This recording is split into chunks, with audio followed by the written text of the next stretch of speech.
verskoon tog maar die wind, want ek is hier op die berg hier bokant Hermanus.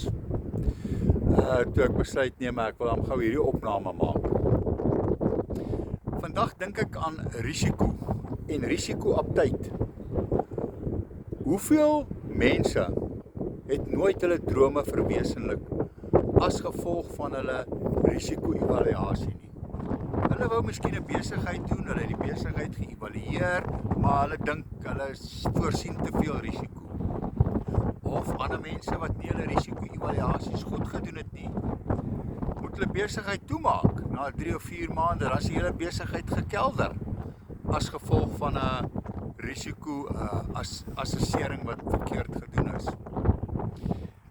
Dit is wat ek hou van die Legacy Builder program. Hier is geen risiko betrokke nie.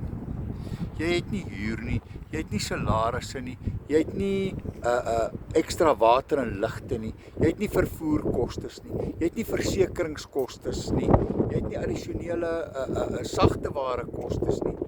Jy het geen kostes nie, behalwe die $100 of die 3 of 600 of $900 wat jy gebruik het om die besigheid mee te begin.